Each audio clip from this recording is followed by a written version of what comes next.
Good afternoon, everyone. Welcome to the first webinar session for the Education and Youth Development Policy webinar series. We are excited to kick this off, and we are even more excited to be joined by our special guests and presenters from the Education Trust. As you all enter the space, please let us know where you are hailing from in the chat.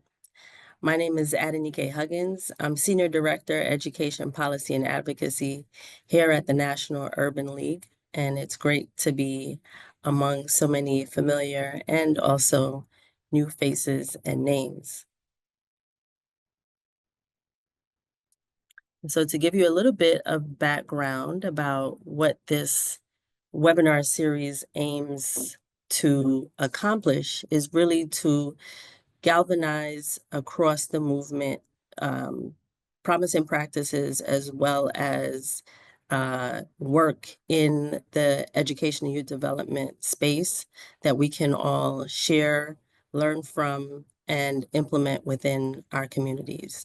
So there was a survey that went out, I want to say probably last spring or last fall, and we polled the Urban League affiliate CEOs to get a sense of what issues were pressing in their communities as it related to education and youth development. And based on the areas that were highlighted and prioritized, we developed these topics so that we could be responsive.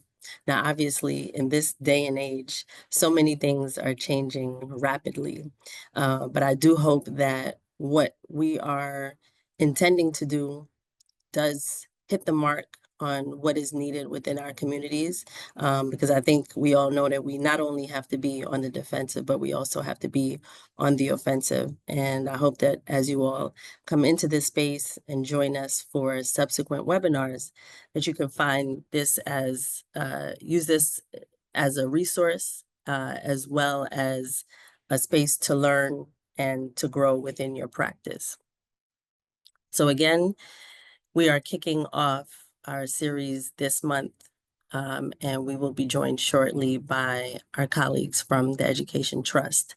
But just to give you a little bit of a preview as to what you might expect moving forward, our tentative topics for March through May are supporting youth well-being, social and emotional learning. So that will be next month's webinar topic. In April, we're looking at navigating the current moment, continuing equity work in the face of hostility. And then in May, we're looking at addressing chronic absenteeism. What is the role of educational spaces? And so without further ado, I would like to welcome and introduce my colleagues from the Education Trust who are going to lead us through an interactive presentation today that is all about resource equity. And we're going to be learning about how we can figure out how resources are allocated within the districts in which we work with. And so this is really meant to be a learning space and again, also to be hands-on.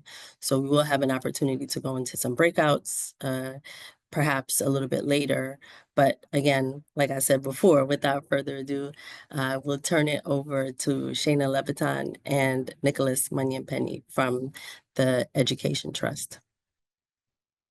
Thanks, Adenike. Hey, everybody. It's great to be with you today. We're really excited to be sharing this important work on resource equity. We do this work in partnership with Education Resource Strategies. And really the goal is for us to provide advocates at the local level with tools and resources to help you assess and address resource equity in your communities. Shana, are you working on sharing? Amazing.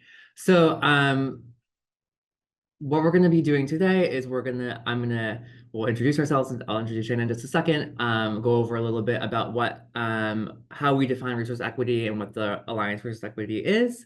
Then we're going to spend some time in an activity, really digging into the tools that the framework has, the Alliance has, and sort of having you sort of get your hands wet and sort of dirty of thinking about sort of like how it works. We'll have time for Q&A, and then we'll really talk about where we can go from here in terms of what next steps can look like, and helping you sort of think about how you could operationalize some of the tools that we're going to talk about today in your own work. So as Adenike said, I'm Nicholas Mannion-Penny. I'm Assistant Director of P12 Policy here at the National Office in DC of Trust. And then my colleague Shana Levitan as a policy analyst, she also supports this amazing Alliance for Equity work. And we're excited to be with you today and talking about what we're going to be doing. So really the objective of the session, as I sort of previewed a little bit, really want you to sort of understand what the Alliance for Resource Equity is, what the framework is, and how it could potentially help you in your community, and also talk a little bit about how EdTrust can support that work. We're going to sort of practice looking into part of the toolkits, and then obviously it's going to be important for us to sort of connect across each other, sort of learning from each other about this work, discussing sort of what you see in the data, how it shows up, and sort of maybe learning some things from each other at the same time as you're learning from us. So let's dig in. So just what are we thinking about in terms of what does resource equity actually look like when we think about equity? Why are we thinking about it in terms of resources? We know that every student, has a unique set of interests and skills and needs, and it's really the job of our public school system to make sure that they are creating a sort of high quality, equitable learning environment, so that we can sort of meet students' needs and sort of fulfill their interests and aspirations. We're providing them the tools and experiences to do that work. And that really comes from leveraging student assets, as well as dismantling barriers that are in the way of getting to that. And the way that's done is really making sure that we are providing the actual monetary resources that are required for schools, and then also thinking about how we're activating the time in the school day and the school year, the expertise of folks in the building, as well as the capacity of both students and staff, making sure that all of these things are working together to provide students what they need. But of course, we know that these resources are not equitably distributed across districts, across schools, or even within schools. So the Alliance for Resource Equity and its toolkit is really designed to help advocates and system leaders think systematically and thoughtfully about what this looks like currently, and then how resources could be maybe reallocated in a way that is better serving all students. So the definition that we use in terms of what resource equity means is when schools, systems, and communities are working together to mobilize the right combination of resources that create those high quality learning experiences that we want for all students. And so we often think about resource equity in terms of how much districts spend. And that is a very critical part of it, of course. But the resource equity framework is really thinking about that, in addition to sort of how well these resources are being used to support student experiences, and making sure that we're mobilizing them and allocating those resources in the ways that best support students and their needs. And we also think it's just important to, before we sort of dig into the activity itself and the framework, I think it's really important to sort of think about this and set ourselves in the current moment that we're in, and sort of why this is important right now. There's obviously the federal landscape has shifted a lot, and we're feeling like the federal role has, traditionally been to uphold and enforce civil rights and the rights of all students around the country. But we know that is not happening the way it should be at this moment. And that is also trickling down to the ways that states are thinking about this, and sometimes communities as well. So it's more important than ever that we as advocates are working together and feel like we have the tools and the resources that we need to be empowered to support this work. And all this is, of course, happening alongside us trying to do more with less, as we've just passed sort of the fiscal cliff where the COVID relief dollars are no longer around. So we're sort of working in a constrained resource environment at the same time we're having these external threats. And so I just want to sort of center that in this moment. So as we're sort of moving into the next phase of this work, I'd love for folks to just throw in the chat sort of what in this exact moment, sort of what is sort of top of mind when you think about resource equity? Like, what are you like most worried about? What are you most like focused on and trying to like advance things in your community in terms of making sure that students and systems have the resources they need to succeed? So yeah, just sort of throw in the chat sort of things that are top of mind, maybe a top priority for you right now.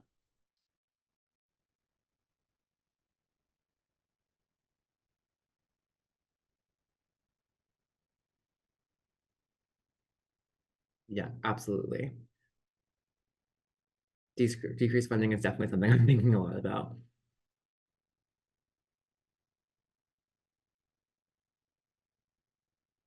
Yeah, especially, yeah, for special education, definitely that's something that we're thinking of, especially from coming from the federal level, we're definitely worried about sort of less resources coming there.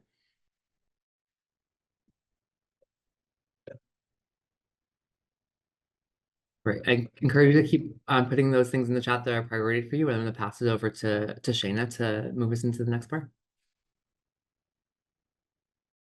Great, thank you.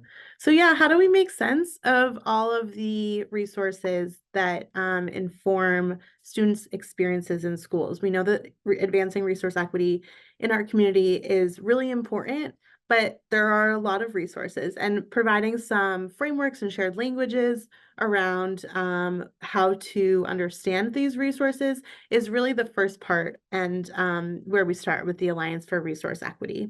And so on the screen here, you see the 10 dimensions of resource equity that we've identified. And you'll notice that this ranges across students' experiences in school. And so the first dimension is about school funding, because we know that that really matters. But there are 9 other dimensions that kind of enumerate and elucidate in our tools what it would mean to properly resource schools and classrooms across these 10 dimensions of resource equity. And we also know that resources intersect to inform student experiences. These 10 dimensions of resource equity do not exist in a vacuum. They intersect consistently. And so I'll just throw one example up here where let's just like consider a tutoring program, for example, and think about the ways in which we can use this framework of the 10 dimensions of resource equity to understand the resources that inform a high quality, high dosage tutoring program. So the first place is, let's consider school funding, right? We know that we need money, and that many districts use their ESSER dollars to support tutoring programs. And with ESSER funds now expired, the whole idea of what a tutoring program might look like, or how the longevity or sustainability of it might be in question. Beyond that, we need to think about the human capacity part of a high quality tutoring program. And that's where our dimension 2 of teaching quality and diversity sort of comes into play. We know that tutoring programs are the strongest when each student has access to well-trained, high quality tutors. But due to availability or funding constraints or other, barriers, some tutoring programs rely on volunteers, and that's a choice that a tutoring program must sort of make. And that means that sometimes there's the reality here in which inexperienced tutors, maybe high turnover rates of tutors, can significantly reduce the strength of a high dosage tutoring program. We can also think about the ways in which we're thinking of instructional time and attention.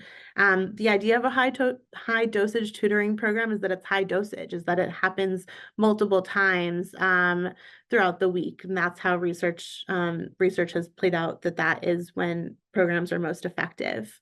And so to ensure that there's equitable access to these interventions, tutoring sessions should be sort of like slotted in throughout the day. And so thinking about the schedule, the master schedule, as a resource in and of itself to support a strong and effective tutoring program. And then lastly, if we think about dimension 4 of the framework, empowering rigorous content, the materials that students interact with when they're in a tutoring program really matters, making sure that it's coherent and aligned to their core instruction as well as to their specific areas of need is also something that research has elevated as incredibly important. And so inconsistent or unaligned use of those instructional materials can limit the effectiveness of this intervention as well. And then here's just one more example to kind of talk about why thinking about resource equity is important. So again, here's another different hypothetical in which we have two students in the same district. One is attending a school where there's a higher percentage of students from low-income backgrounds. That's the student on the top. And then on the bottom is the student who's attending a more affluent school. And just looking at this slide without a whole lot of information, we see a similar per pupil expenditure and a similar number of teachers and staff, but very different rates of proficiency. And we don't really quite know what might be driving the differences in these proficiency rates. And so we need to dig a little bit deeper. And by focusing on student experiences, we can start to do that. So if we consider teaching quality and diversity, again, that's dimension 2 of our framework. In this hypothetical student A, 1 out of 6 of their students, or one of their teachers, is a teacher of color, as opposed to half of student B's classes taught by a teacher of color. If we think about leadership quality and diversity, student A has more novice principals. So the school in which they attend has had 3 new novice principals turnover in the past 10 years in comparison to a more consistent, experienced principal for student B. If we think dimension 4, empowering rigorous content, 5% of school 1 is enrolled in advanced math coursework as opposed to roughly 40%. And then instructional time and attention. Both of these students are in a tutoring group, but as the last slide sort of talked a little bit about, the frequency, but also how small the tutoring groups are really matter. And so we see in this example that student A is in a much larger tutoring group as compared to student B. And so when we fill in some of these gaps, it becomes a little bit more obvious what might be driving some of the changes or some of the differences in proficiency rates. And so it's incredibly important that we're looking at per pupil expenditure and all of these other things that drive student experiences in school. And so how do we consider resource equity? It's kind of a cycle of continual improvement.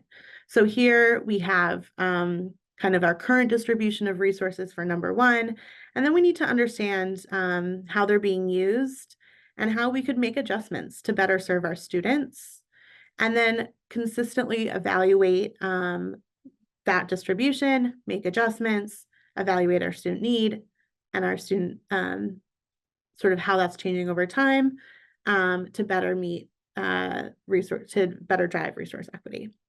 And so to do that, we need to be asking a few key questions. What are the resources going towards? Why these resources? What strategic aim are they helping advance? How are they meeting student needs? Where, to which schools? Getting really specific into within a district, which schools and which student populations are having access to resources. And like I said, to whom are these resources going to? And that's where I think the Alliance for Resource Equity sort of plays in. It helps provide a system and a structure to help advocates answer those really important questions. So like I said, the Alliance for Resource Equity helps leaders and advocates work together to understand where resource inequities are within and across their schools, consider what might be driving causes of those resource inequities, and then from there, identify promising actions to meet student needs. And we do this by offering a structure, a shared language, and a process, and a toolkit, which I'll get into in a moment, to make sense of all of these ways in which we can improve resource equity. So there's the toolkit. We also host webinars, including one that a set that we're doing at the end of the month, which we'll share all about at the end of this session. We have a newsletter, and we do presentations and supports such as this. And so here's a bit more about the toolkit.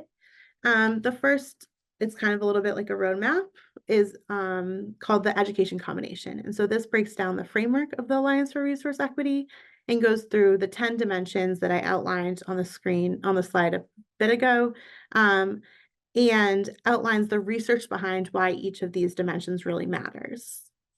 And then we have our diagnostic, which is where we'll spend the majority of our time today.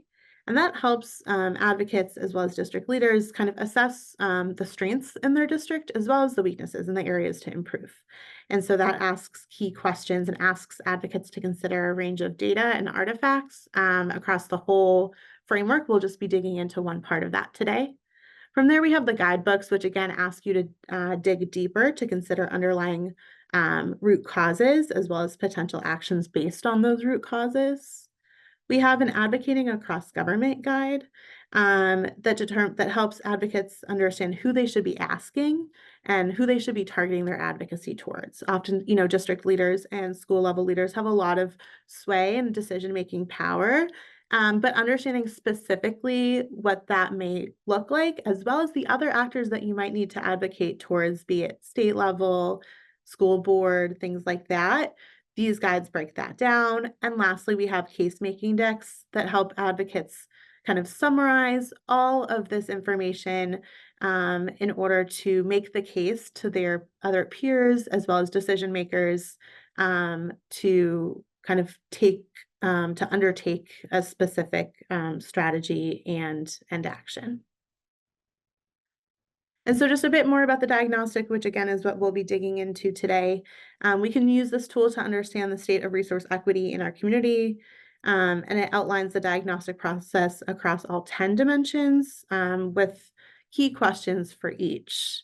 And like I shared previously, it helps advocates assess which dimensions or key questions have the most room for improvement, and also, helps folks coalesce around a shared conversation around where their advocacy can lead towards.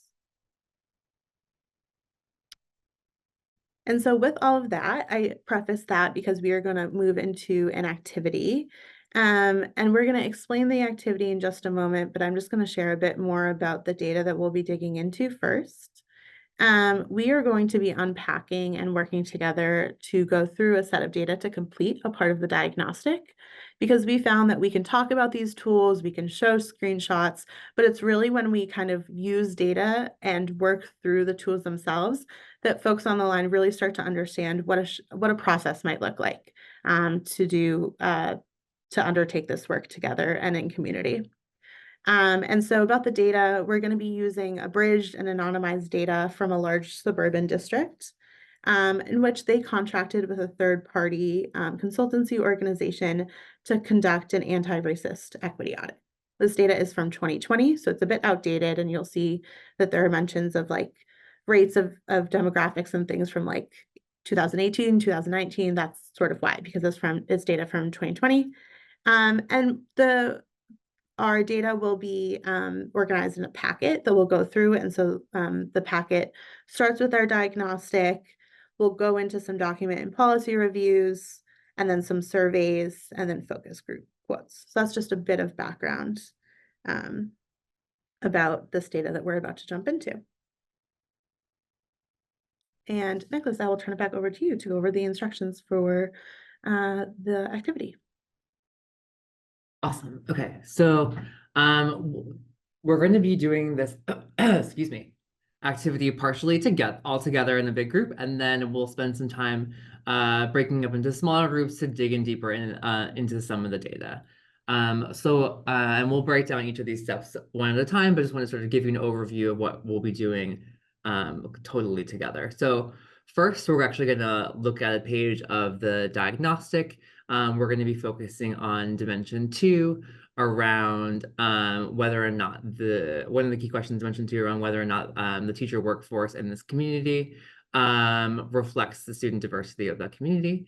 And to do that, we're going to consider the data that Shana talked about. We're going to look at both the demographics of the students as well as the educators in this community. Then we're going to look at some information that summarizes some policies and actions that the district are already taking connected to this work. Then we'll take a look at the results of some stakeholder surveys, both administrative folks as well as, I believe, some students and educators.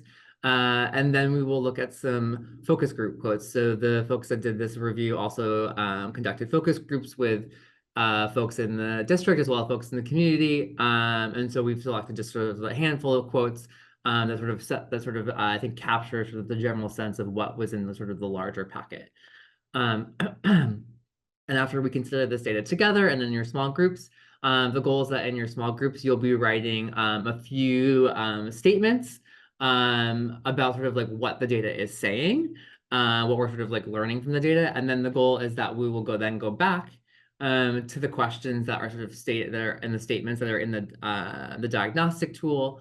And we will sort of decide as a group whether or not we think that this district is doing a good job in terms of this work, or maybe not so much, and sort of like where their strengths and weaknesses lie.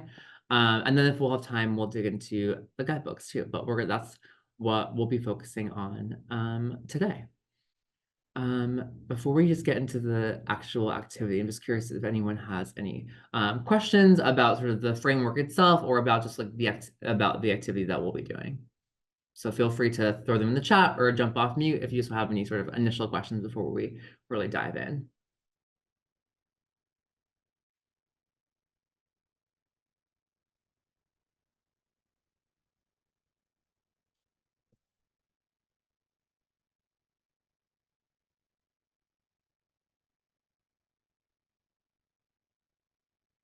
All right, hearing no questions, I did my appropriate teacher wait time.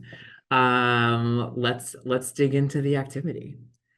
Okay, so the first step, thank you. So Shana just dropped into the chat a link to the worksheet that has this page that I'm looking at right now in front of us, and then it also has all of the data that we're going to be going through. Some of the data that will be presented on the screen, and then when we get into small groups, some of the data you'll be looking at on your own in the packet. So make sure to click on this link and access it. And if for some reason you can't view it, please just drop us a note in the chat, and we will help you get access to it. Okay, so the first step here is really to stop and just sort of pause and sort of see what the diagnostic tool is actually asking us to consider. So the key question here that we're looking at is, does the teacher workforce reflect student diversity? And so to get a little bit deeper, the toolkit has sort of two sort of ways to think about this, both in terms of sort of what we call the foundations for excellence. So that's basically the extent to which at a district level across the district, how well is the district doing? And so this sort of like vision statement for this work is sort of like where you want to see sort of like if they're doing really well, would be sort of our district's recruitment and retention policies and practices support teachers of color and linguistically diverse teachers to come and stay in our district. So both getting them in, hiring them, and then also making sure that diverse teachers are staying in the district as well. And we also include some key look for. So questions we want to be considering are sort of like, how diverse is the teacher pipeline, particularly relative to sort of the student population in the district, and then sort of the extent, what's the extent to which retention rates might differ based on different teacher demographics. And then in terms of equitable access, this is thinking about differences across schools and classrooms. So, right, there's obviously like sort of how the district is doing as a whole, but we also want to be thinking about the ways in which this is different in different schools, because we know that schools have different student populations, and then B, they may have different experiences in the ways in which they are attracting students or teachers to their schools, and the extent to which strong diverse educators are staying in the school or moving into a different school or different district, etc. And so really what we're looking for here is, what we want to see is that the district is employing a diverse teaching working staff that reflects diversity, including schools that serve greater proportions of students of color and students with linguistically diverse backgrounds. And so what are we looking for here? Really just like comparing, the look for a question here, sort of making sure that we're comparing the demographics of the school to the demographics of the students. And then we're also going to be thinking about, as we're doing this work, I think that the other question, sort of as we sort of like understand sort of like what is happening, we always want to keep in the back of our mind sort of like the why this is happening. That's not really that's sort of that's the next step in the guidebook, but it's important to be thinking about that as we're doing this, sort of like, what are we seeing, and then maybe why are we seeing this as well? So something to just keep in the back of our mind as we're going through this data. What are we actually seeing in terms of the state of diversity of our teacher workforce, and sort of like what might be driving that as well.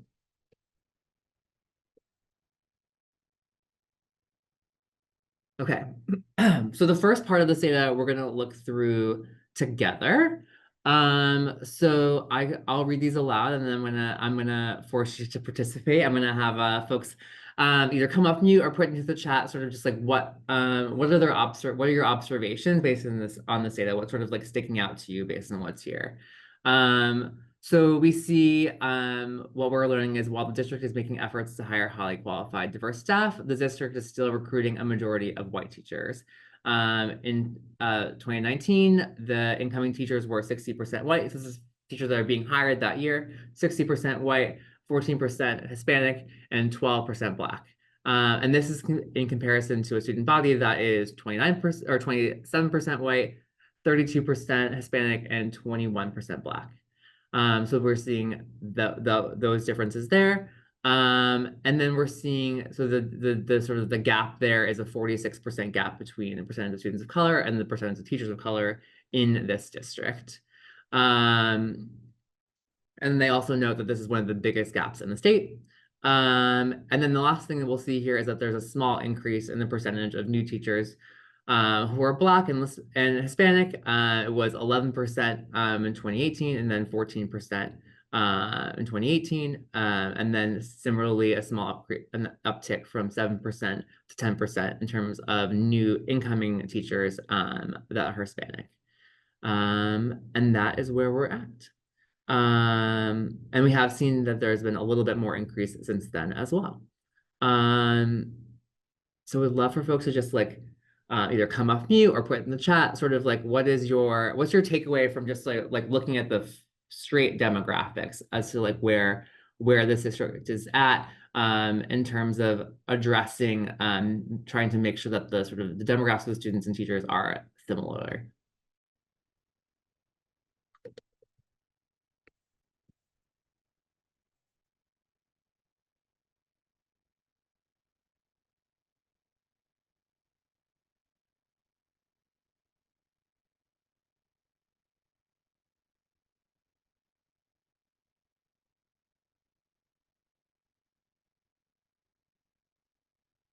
Yeah, it doesn't look like they're on track to bridge the gap, but definitely there's a large gap right now. What else? Are we observing anything?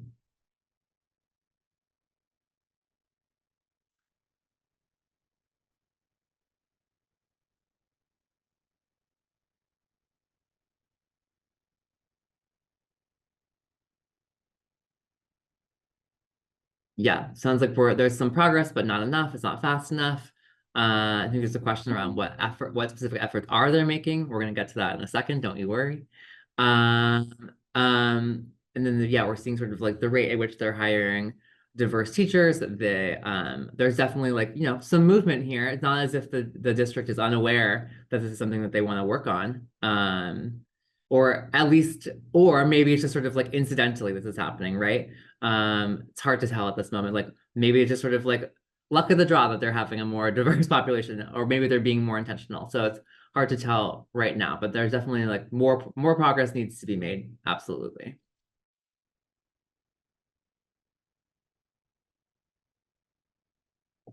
Yes, great question. Are they creating a diverse pipeline? We're going to get into that right now. According to sort of the review that these folks did, it sounds they are saying that the district is actually making some pretty concerted ongoing efforts to recruit and hire staff of color. They have this network, this project that they're working on, this bond project, which is specifically designed to hire more male teachers of color. And then the other thing that they're doing is that they are trying to hire conditionally certified teachers. They're hosting events at HBCUs. They're doing virtual sessions with alumni. they're trying to create actual like intentional partnerships with HBCUs in their community to see if they can sort of like have folks that are in like teaching programs there, then move directly into their school. They're expanding their online recruitment. There was this bond project which they talked about. And they're also investing in Pathways program, really designed to help other staff in the building that aren't certified teachers to become teachers. And then the other thing they mentioned is that the district is working to develop a more system-wide culture of respect in the district. But they're sort of like only talking about it in terms of policies. There's sort of less explicit talk around sort of like what anti-racism could look like at the school or individual person level. Then they also looked at various documents that the district has, and sort of there's little discussion about sort of like how the work environment is involved, sort of making sure that folks are feeling included in their work environment. And there is some focus on sort of like professional growth and making sure that teachers sort of like feel that they are supported. But there isn't any sort of like examinations of the ways in which race and diversity might sort of interact with this.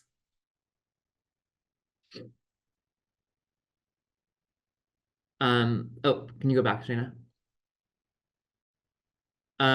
So just I would love to sort of hear some reflections here. And I think thinking about Dr. Smith's question around sort of like external anti-DEI pressure, something to think about here as well as part of this reality. How might this district sort of like want to be thinking about that?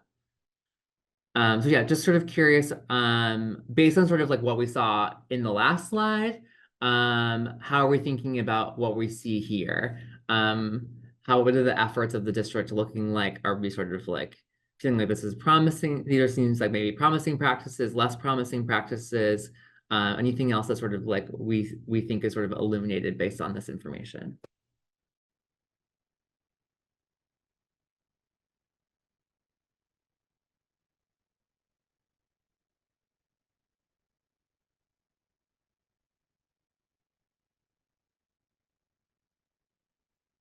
Can we speak or only add to the comments? Yeah, please. Yeah, come off mute and chat with us. That'd be great.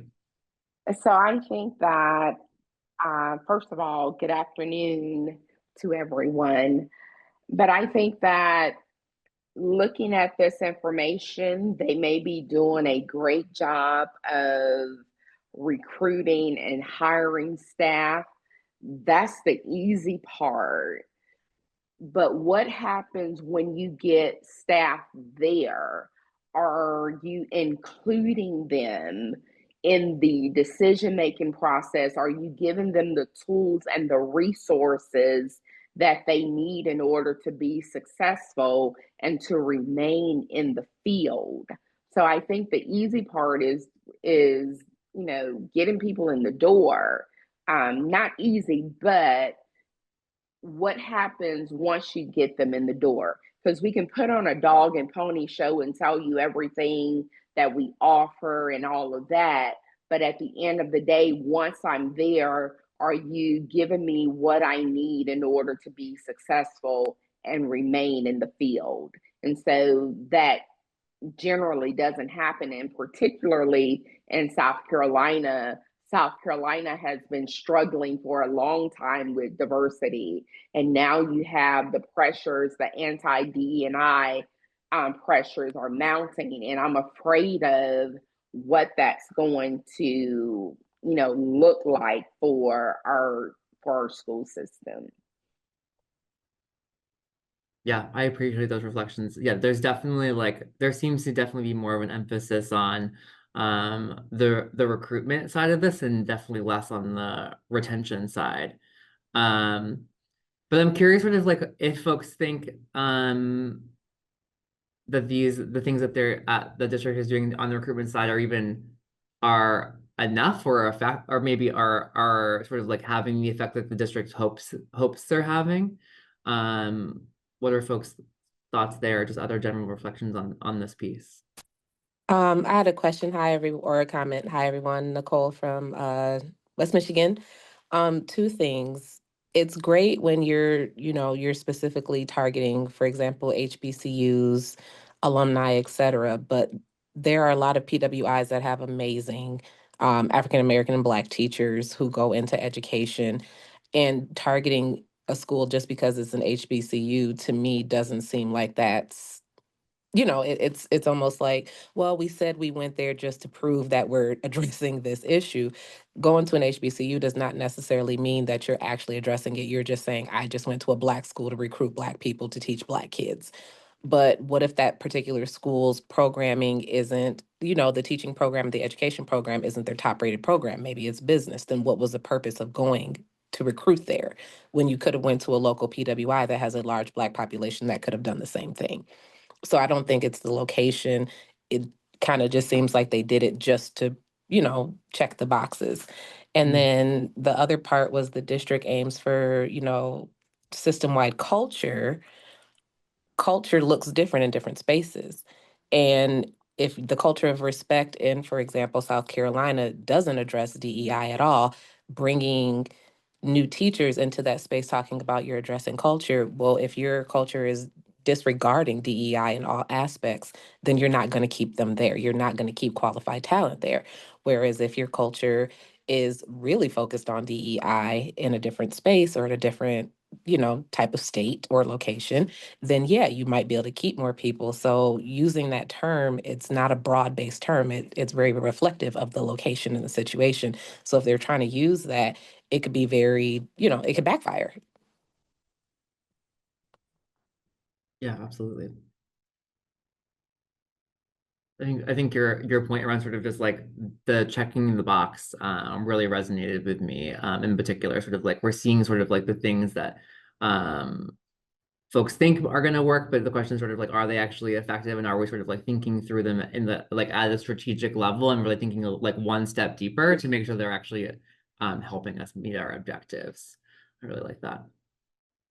Any other reflections on this slide? Oh, here we go. Yeah, what the administrative, I love this reflection. Yeah, thinking about sort of like who's actually doing the recruitment, like what's the face of the district that these folks are seeing when they're doing these events at HBCUs. Like I think that's really important, sort of like the ways in which we're sort of like connecting with the folks that we want to hire. The ways in which we're showing up in those spaces could really make an impact to the extent to which they're actually bringing the folks that we want to see into the district. Such a good point. I think that's another thing I want to just like point out here is like obviously like we're just the data that we're sharing is like a very like slice of what like if you were doing this like to consider things in your own district, what you might look at. There might be like various other things that you may want to consider. The guidebook sort of ask you to consider some things, but definitely worth sort of like thinking about sort of like what other types of data you may want to collect. So thinking about those pieces around sort of like who's in the administrative office, et cetera. I think those are good sort of like additional pieces of data that might be worth considering, especially when we get into when you think about the root cause pieces. Another thing that I was thinking about, I worked at a PWI for 17 years as a professor of business, and we had a very strong College of Business and Entrepreneurship program, but we also had a very strong education program. And one of the things that I noticed during my time there was that a lot of African American students would come in to with education as their intended major.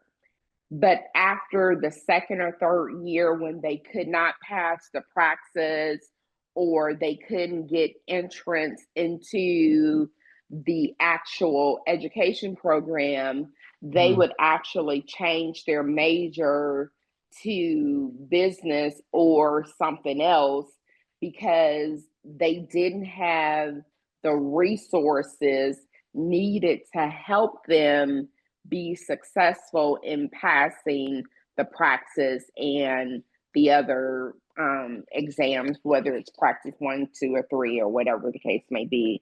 That I saw that very frequently at the institution that I was at. That's such a good point. I think that's like when we're thinking about sort of like the sort of like I think both on sort of like the evaluation phase that like districts are doing to like see whether these are effective, sort of like listening to the folks that they have recruited to get a sense of sort of like what the reality on the ground is. And then also thinking about sort of like sometimes it's things that the district can do, but then also you're like, okay, there are sort of like folks outside of my sort of like control that may need to be sort of adjusting their practices as well to sort of like help create that pipeline that I want to see, and sort of like understanding sort of like how those pieces fit together is so important. Do you want to move to the next slide? Okay, so the thing that we're looking at here, these are folks sort of like who are instructional leaders. I think this is the thing. These were folks who were either like instructional coaches, or sometimes I think there was some district level staff as well who were involved here. And so these are just like a handful of questions that they were asked. So rather than sort of like read these off, I'll like let everyone sort of like take a second to take a look at this slide, digest the data here. And then we can talk a little bit about what we're seeing in this data.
All right, so again, feel free to come off mute or to put in the chat. I'm curious, based on this data, what sort of like new things have we learned about this district and the ways in which they are addressing their teacher demographics issue?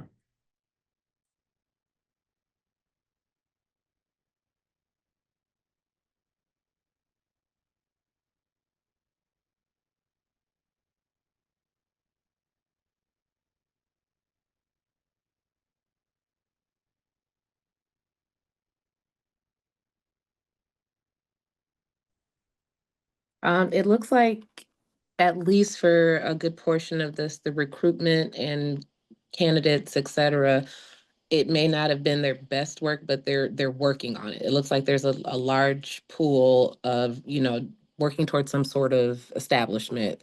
The scary one is a little bit that first section where there is just no advanced or even really established space where the central office has a common understanding. And if you don't even have a foundation, how can you, emerge and do better? But I do like that, everywhere from the distribution to candidacy to representation, at least there is a large pool that's growing versus being stagnant. So Yeah, absolutely.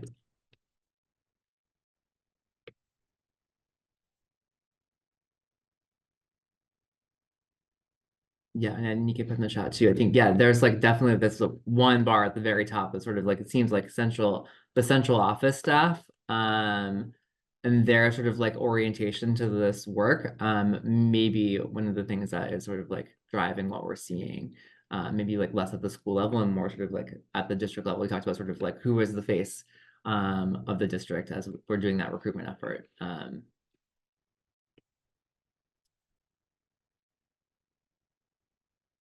Yeah, absolutely. I think that's important to keep in mind. Like these are not sort of like, it's like unlikely that this is a issue unique to this district. But definitely still something that would be worth potentially addressing. So when we get into the sort of like action steps part, maybe worth remembering this is being a takeaway. Any other takeaways from this slide?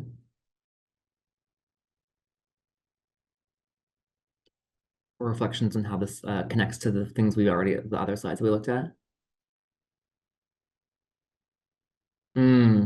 That's such a good point around sort of like the sense of urgency, right? It's sort of like it seems like we sort of heard that they sort of like there are pockets of progress being made, but it might not be that there's sort of like a sense of urgency at the district level to really make this a priority in terms of compared to sort of like all the other things that they have on their plate. Yeah, such a good point.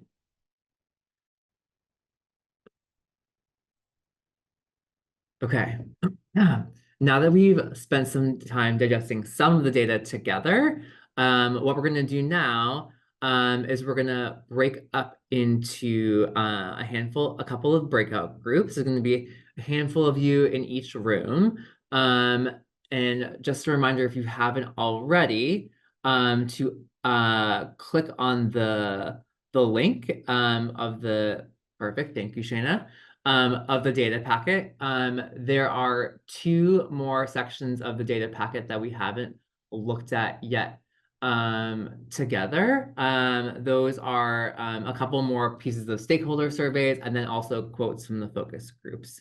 So in your groups, you're going to take a look at those last 2 pieces, talk about what it is that you are taking away from this additional information, and then together as a group, come up with a handful of sort of like statements that sort of describe overall what we're taking out of this data. So like what is sort of the state of addressing teacher diversity in this district, sort of like coming up with a handful of statements.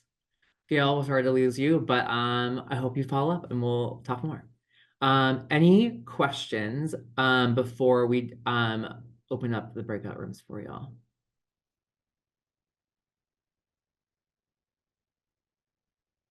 Okay, amazing. We're gonna pull you into breakout rooms and we'll pop in and out to see how you're doing.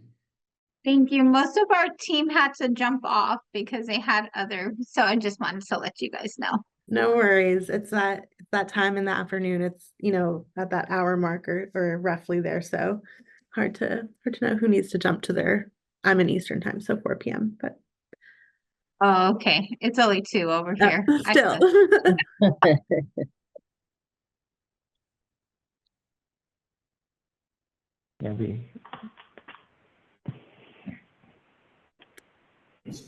Welcome back, folks. We'll get everyone a chance to get back situated in the main room, and then I'm excited to hear about some reflections and takeaways that you saw with the survey results and focus group. Whoops.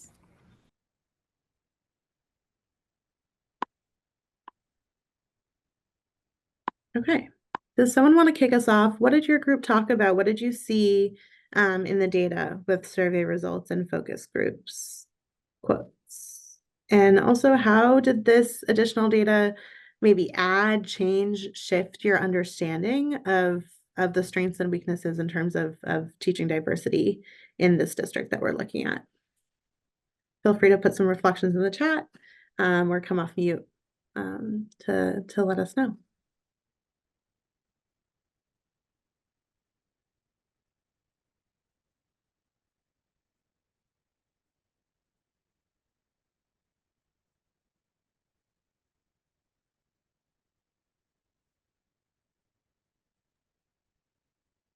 Can we call on people?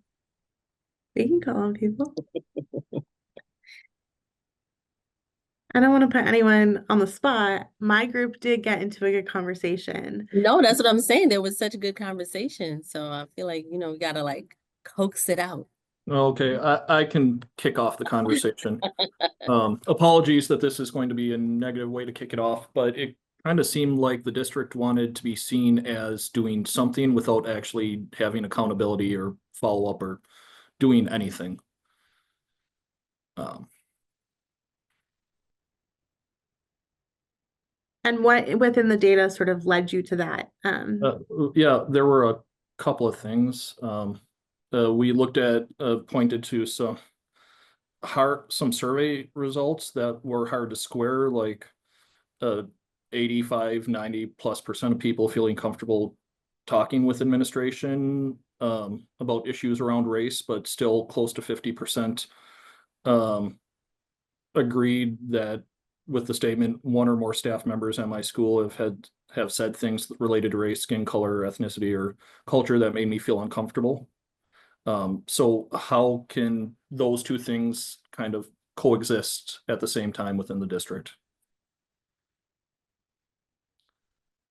It feels like they set up a suggestion box, but no one's actually following through with the suggestion. Sorry.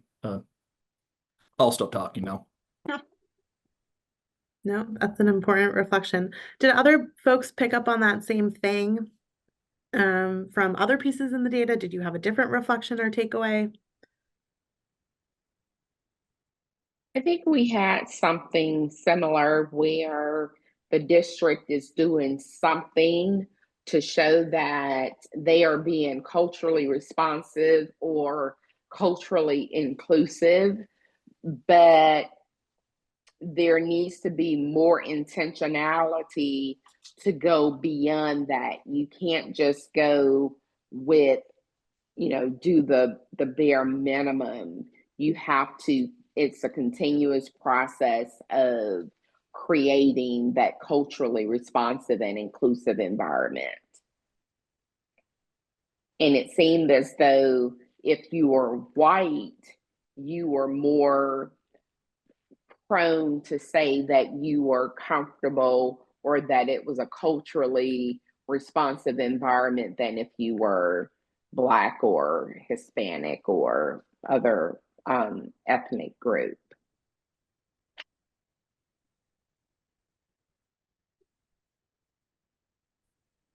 Certainly. Okay, well, in the interest of time, I'm going to move us along, but please continue to populate some additional reflections and thoughts in the chat, specifically related to how the survey results and focus group quotes sort of added or shifted to your understanding of what's happening in the district. I'm also going to skip this slide, but this would be a chance for you to sort of, as a team with your fellow advocates, sort of summarize the core takeaways, which would then help inform the completion of this diagnostic. So this is where we started and where we're sort of going to end now too. So let's go back and remind ourselves of what we were looking at. This is a screenshot from the diagnostic in the ARE, or Alliance for Resource Equity Toolkit. And we were looking to answer these questions, both in terms of foundations for excellence as well as equitable access. Do folks have thoughts on where you might rate on this rating scale, from strongly disagree to strongly agree or unsure for foundations of excellence?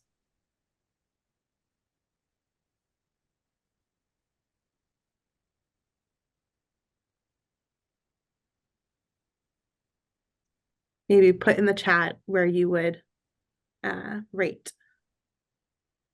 To disagree. Do we know what the retention rate is? I didn't see that in the data.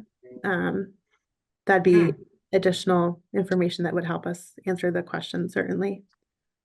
We do have information, right, about sort of like things that might indicate retention data in terms of sort of like work environment and such. That's a great point. Yes. But no, we don't have that.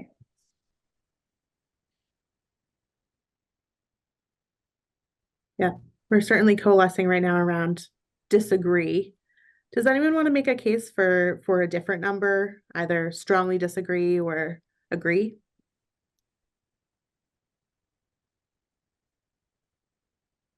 Okay. And what about equitable access? What do we think there? Is this something that we're able to answer with the information that we have? And if so, where would you rate for this vision statement?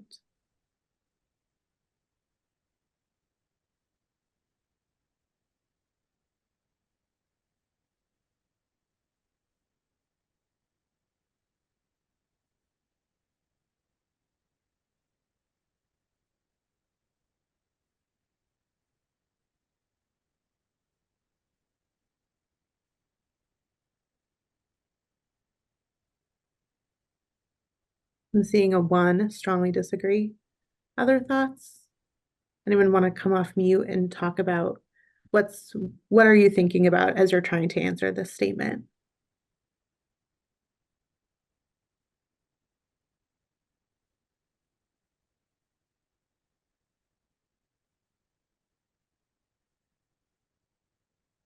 Well, from the data that we looked at, that's here for us, again, I agree with the gentleman that was in that group. They're just checking off boxes. So no, it's not equitable, and they're not applying any type of intentionality to ensure that they have a culturally diverse pool to look at, to interview, to hire. It's uncomfortable being in their schools, so no, I don't Yeah. agree at all. Yeah. So this is the point at which, Amen. we can, if we were only looking at this part in the diagnostic, we would say to ourselves, okay, there's some real important inequities here. And maybe we already knew this, but this is giving us a new understanding of some of the contributing factors. If we were looking across different sections of the diagnostic, this might help us prioritize if we had completed a different section of the diagnostic. How do these ratings compare to the ratings in the other diagnostic, and where might we want to prioritize our time? Because what comes next, this is just a really small slice of the toolkit that we have available with the Alliance for Resource Equity. At this point, we would sort of like shift into the guidebooks to understand some of the root causes that are driving these inequities, which then help us identify potential actions. And so I'm going to turn it over to Nicholas to talk a little bit more about the guidebooks and maybe using the data to drill down on some of these root causes.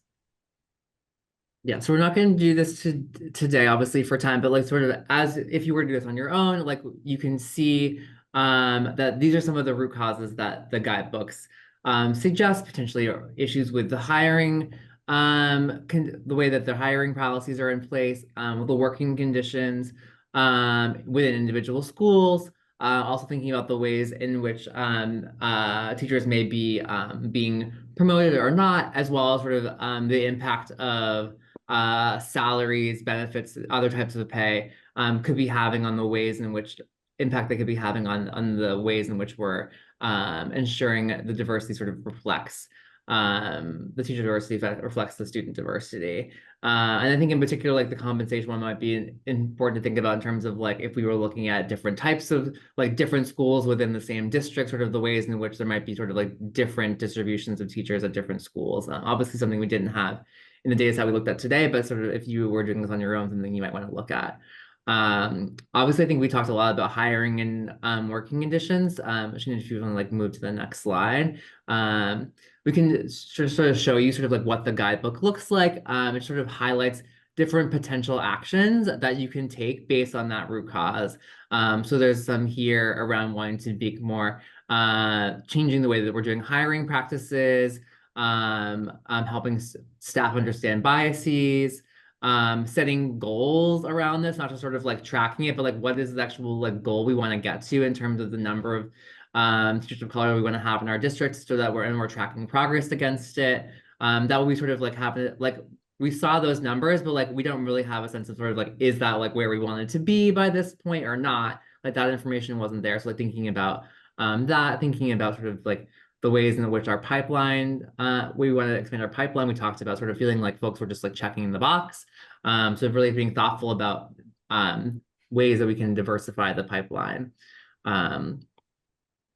And I'll just sort of also flag, like there are also like other, like there's lots of other EdTrust resources that talk more specifically about some of these policies. So worth like just looking at our website for those too. We just have a couple minutes left. So just want to like sort of like highlight what we're thinking about in terms of like next steps. First of all, you can find all of these resources for free on our website, on the sort of Alliance website, educationresourceequity.org. Definitely recommend checking it out.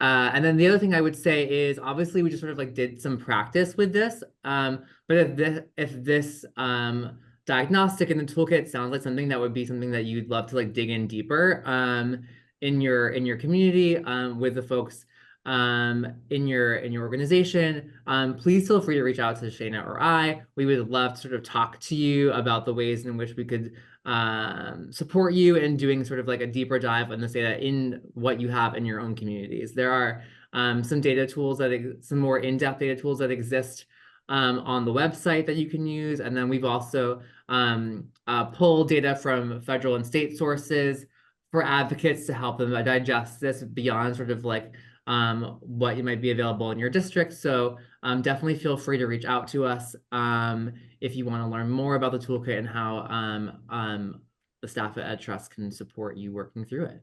Definitely would love to do that. You can also, just wanted to also flag that we have, the Alliance for Equity has some webinars coming up that are specifically thinking about the ways in which the federal landscape is really impacting what's happening at the community level and how we can be activating in our own communities to support students and communities and schools encountering what's happening at the federal level.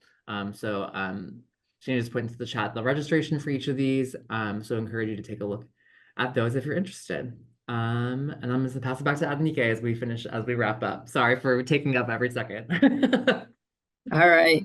Thank you so much to Nicholas and to Shayna for walking us through this really important diagnostic. I know, at least for me, it raised a lot of questions. And I think definitely doing this as a group would be really helpful to sort of norm some ideas and to surface ones that haven't been coming up. And again, to really galvanize the support within communities so that advocates are equipped with the information that they need to make sure that resources are equitably allocated within all of the schools. So really, really appreciate you all for joining us for our first Education Youth Development Policy webinar series. We will be typically third Wednesdays of the month. This is a little bit of an exception. So look out for the invitation for our subsequent ones. We will be posting this on the NUL YouTube page and you'll get a notification once it is